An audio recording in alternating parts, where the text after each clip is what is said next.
శ్రీ గురుభ్యో నమ. శ్రీ మహాగణాధిపతయే నమ. ఇక ఫిబ్రవరి మాసంలో కన్యా రాశి వారికి, ఈ రాశి వారికి ఈ నెలలో శరీర సౌఖ్యం, మంచి సుఖాన్ని అనుభవిస్తుంటారు. యత్న కార్యసిద్ధి, చేసేటువంటి ఒక కార్యక్రమంలో ప్రతి దాంట్లో విజయం దొరుకుతుంది. ధనధాన్య వృద్ధి జరుగుతుంది, సంతోషంగా ఉంటుంది.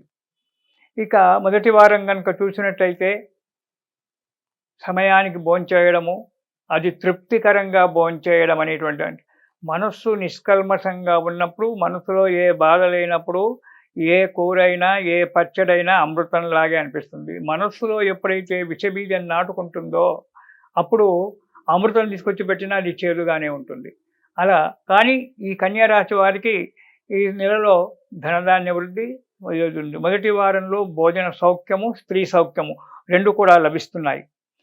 ధనలాభం వలన పనుల యందు ఇంకా శ్రద్ధ చూపించడము, పనులు మంచిగా జరగడము, నూతన గృహ నిర్మాణ యోచన, లేకుంటే భూమి కొనడం, వ్యవసాయ భూమికో లేదా ప్లాటో కొనడం అనేటువంటి భూమి యొక్క యోగం, భూయోగం అనేటువంటి జరుగుతూ ఉన్నది.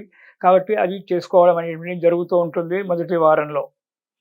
ఇక రెండవ వారాన్ని కనుక మనం చూసుకున్నట్టయితే బంధుమిత్రులతో కూడికతో ఉండడము, ఏదో శుభకార్యాలలో బంధుమిత్రులతో అందరితో కలిసి ఉండడము, చాలా కాలం తర్వాత కలిసేటువంటి ఒక బంధువులు, పురాతన బంధువులు, పాత బంధువులు కలసడము, మాట్లాడుకోవడము, ఆత్మీయతా భావం అనేటువంటిది ఏర్పడడానికి ఆస్కారం ఉంది. ఇక ధనధాన్య వృద్ధి, చేసేటువంటి ఒక పనులలో వృద్ధి కలగడము, ఇటు వ్యవసాయదారులకు కానీ ఇటు వ్యాపారస్తులకు కానీ మంచి జరగడము, ఉద్యోగస్తులకు కూడా ప్రమోషన్లు అవి రావడం అనేటువంటిది జరగడానికి ఆస్కారం ఉంది. మూడవ వారం కనుక చూసుకున్నట్లయితే అనారోగ్యము, మూడవ వారంలో దేశ సంచారం చేయడం, దేశాటన ప్రయాణము. ఎందుకంటే 2 వారాల నుంచి మంచిగా ఉన్నారు, కొద్దిగా డబ్బు చేతిలో ఉంది, దేశాలు తిరుగుదాం అనేటువంటి, యాత్రలు తిరగదాం, అక్కడ తిరుగుదాం అనేటువంటి ఒక యోగం కనిపిస్తుంది. కాబట్టి దేశాటన చేయడము, తీర్థయాత్రలు చేయడము అనేటువంటి ఒక యోగం కనబడుతుంది. దానివల్ల ధన వ్యయము, డబ్బు ఎక్కువగా ఖర్చు పెట్టడం వల్ల ఇంట్లో భార్యాబిడ్డల చేత కలహాలు ఏర్పడము అనేటువంటిది జరగడానికి ఆస్కారం ఉంది మూడవ వారంలో. కాబట్టి తగు జాగ్రత్తగా ఉండండి. అనవసరమైన డబ్బును ఖర్చు చేయకండి. డబ్బు చాలా విలువైంది, కావున అవసరం ఉన్నప్పుడు దొరకడం కష్టం. కాబట్టి తగు జాగ్రత్తగా వ్యవహారం నడిపించండి.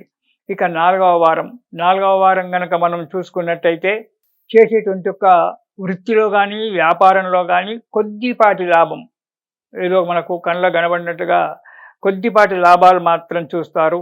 అనవసరమైన ప్రయాణాలు చేయడం అనేటువంటిది జరుగుతూ ఉంటుంది. తప్పని పరిస్థితి, ఆ ప్రయాణం చేయకుంటే తప్పదు, చేయాలి. కానీ దానివల్ల మనకు వచ్చేది లేదు, పోయేది మాత్రమే ఉంటుంది.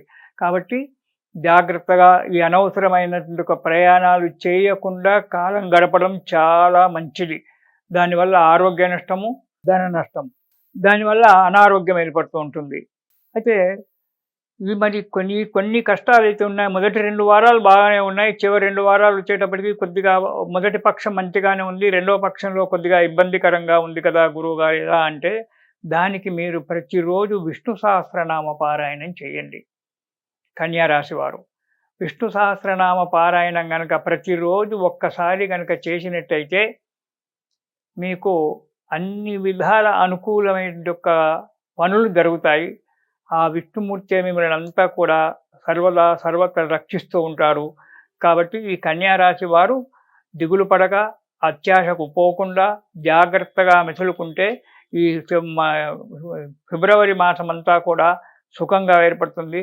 మర్చిపోకుండా ప్రతిరోజు ఒక్కసారి ఉదయము సాయంకాలము మీ అనుకూలమైన వాతావరణాన్ని చూసుకొని, అనుకూలమైన పరిస్థితులలో ఒక్కసారి విష్ణు సహస్రనామ పారాయణము 5 నిమిషాల లోపల అయిపోయేటువంటి ఒక పారాయణం అది. కాబట్టి ఆ విష్ణు సహస్రనామ పారాయణము ఒక్కసారి చేసినట్టయితే మీకు సుఖము, సంతోషము, ఆరోగ్యము అన్నీ కూడా కలుగుతాయి. మీ జీవితం శుభంగా సుఖంగా ఉంటుంది. ఇది శుభం.